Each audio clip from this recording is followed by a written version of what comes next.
A lot of you write into me and tell me how frustrated you are because there's so much more you want to do with your life, things you want to have for yourself, but you feel so inundated with the minutia of life. Like just going through the motions of adulting is taking up all of your time. And personally, I know how frustrating that can be. And I don't want to give you the impression that I figured it all out and I'm just living my most intentional life here now. But I do think that in the past few years, I forced myself to learn a few things around this that might at least give you some perspective on how you can get out of this cycle of spin where you're always just constantly trying to catch up to what everybody else is doing and not feeling like you're ever making ways towards the person you want to be or having the life you want. And to illustrate this point, I want to read a reader question that I resonated with so much, and I know you will as well. So here's what she writes. My brain is so exhausted keeping track of the minutia that needs to be done daily, weekly in my life. So bills, groceries, errands, maintaining a house and having two senior cats. And she's also a single female and working full time. She says there's no energy or focus left over for important goals. It's the last sentence that really got to me. I know it's backwards, but the many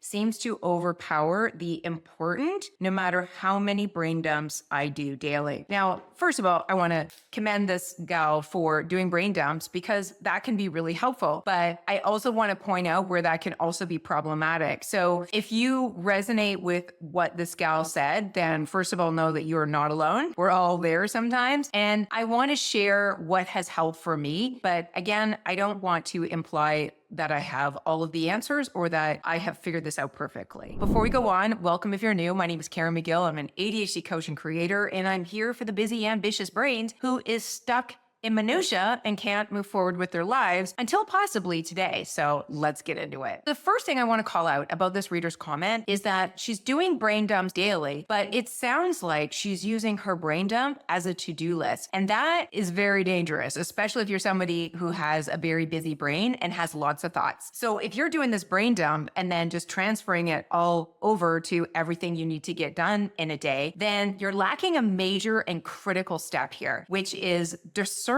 what actually needs to transfer from that brain dump to your to-do list. Because this brain dump is just moving emotion out of your body and mind and onto paper so you can see it. But from there, you have to go through it and be very discerning about what actually needs to get done, what can get delegated, and what can get deleted. So there are probably a lot of things that this gal needs to do, holding down a job and being a homeowner and having senior pets. Yes, those are her daily non-negotiables, but I bet there's a lot of other things on there that feel important and urgent that really are not. So building that skill of discernment is really critical for whittling down that overwhelming sense of minutia that you have going on in your life. Now, the next thing I'd want to ask this person if they were in front of me is, what are the goals that you want to go after, but you feel like you don't have enough time for? Because you might have a very clear idea, or she might not have any idea at all. She may just be sitting with that feeling like, I could be so much more and I need to be better in every area of life, but there's nothing specific. It's just that overwhelming feeling like everything needs to be improved, which is like, in my mind, the definition of throwing fire on your existing anxiety, right? Because there's no clear path to any solution. So that might be your next step, like literally deciding what area of your life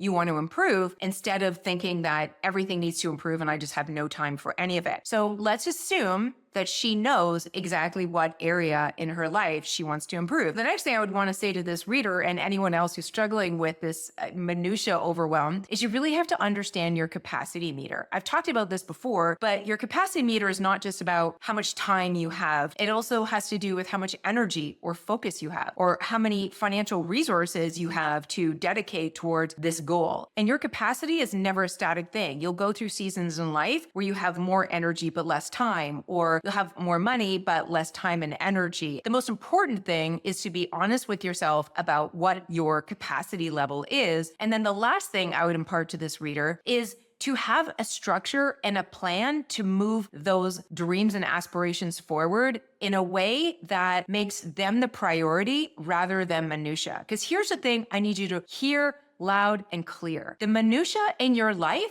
is never going to go away. And it's always going to take up all of your capacity as long as you will let it. So the key here is to know what your big rocks are, the aspirations you have for your life, and plan your life, your week and your month and your year with your big rocks at the top of your priority list. And then your, let's say, daily non-negotiables underneath that. And then leave a little white space for the times when life punches you in the face, because it will do that no matter who you are. Life is going to throw you crap sandwiches all the time. So you need a little bit of space in every day or week to deal with that. But other than that, the most important thing at the top of your to-do list has to relate to where it is you want to go, or you will never go there. You will stay in the minutiae, because like I said, minutiae will take as much time and capacity and energy as you will allow it to. So if I were this reader, this is what I would do very tactically. I would probably continue doing my daily brain dumps because they're probably very therapeutic. But at the top of the page, the first thing I would write is, what is it I want? What is the goal that I'm going after? What is my North Star? Because that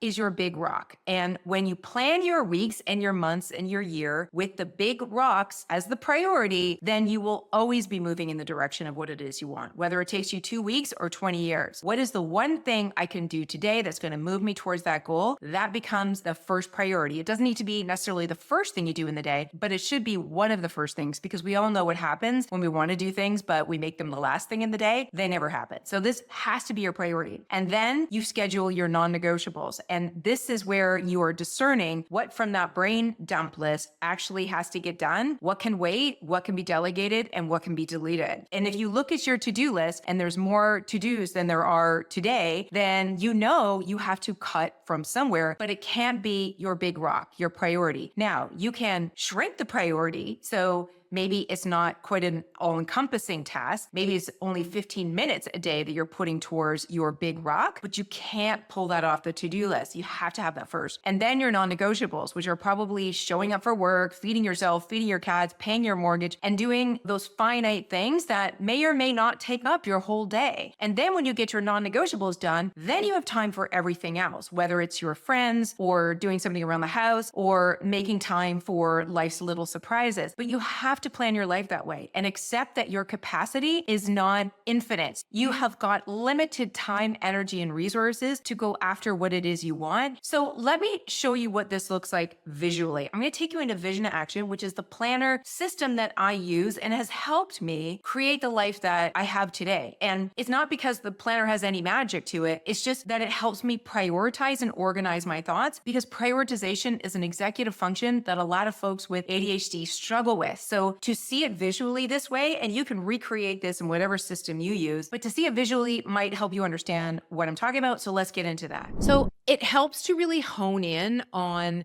what are you going after, just so you generally know what's most important to you and what you want for your life. What is the best case scenario for your life versus things that you don't want?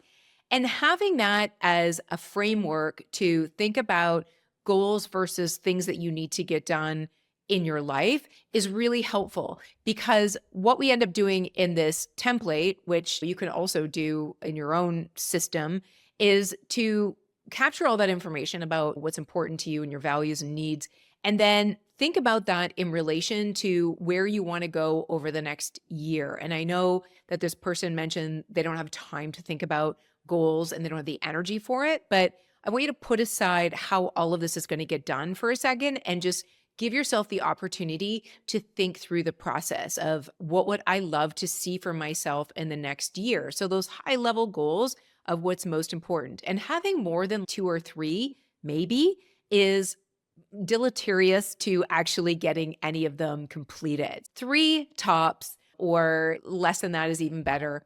And then thinking about those big goals and then breaking them down into what you would call either a monthly goal or a monthly project, where it's, if my goal for this year is to get a new job because I can't stand my job and I don't have enough time to achieve other things because my job consumes all my time, then maybe in the month of January, your project is zhuzhing up your LinkedIn page and starting to network and get things moving forward on the job front. Breaking the big picture vision down into small monthly projects just makes it a little bit doable. And then from there, you want to think about what are all the things on the list of things that I would need to do in order to complete that monthly project. And that's where you get a little bit further. So now instead of creating a big brain dump of everything that's on your mind in the moment, which if you have ADHD is probably everything from like polar bears to the cost of eggs in China. Instead of going with that as your source of truth, now you're coming at it from a much more intentional way because you're thinking about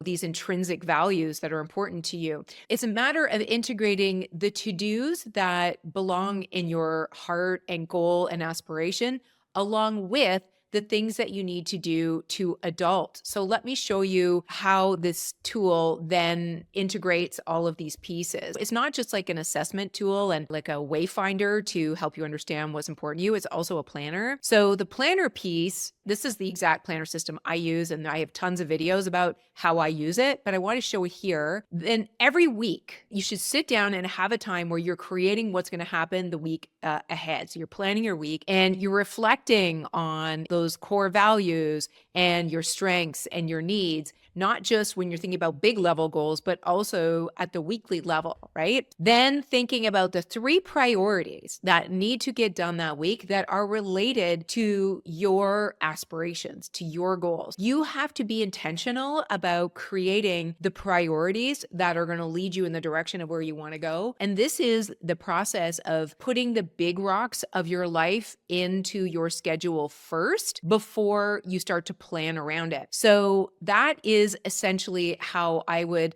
flip this whole question and idea of getting things done on its head. The brain dump is not the guiding force for your life. Your intentions, your desires, your values, and your strengths, those are your North Star, and those should guide what's most important. And I think if you take anything away from today's video, the most important thing is to not leave your goals and aspirations to the bottom of your to-do list because they will always get crowded out. And if you don't take the time to examine what's most important to you, then you're just going to do life on autopilot, and that is not going to feel good as you get older and you have more life behind you than you have in front of you. The more you take time to examine what's important and be intentional about going after it, the happier you're going to be. So I hope that visual helps you understand what I mean about putting big rocks first and accepting your capacity at any given time, but that you still can move forward with your goals and aspirations. If you want to use this template and you're a fan of Notion, I will tag it right here, but you can literally recreate this in whatever system you want to use. The most important things is to be clear on who you are, your goals, your values, your strengths, know what it is you want, i.e. your big rocks, and to plan your weeks according to the big rocks first. No matter how small the effort is, make sure there's a big rock in your day every day. So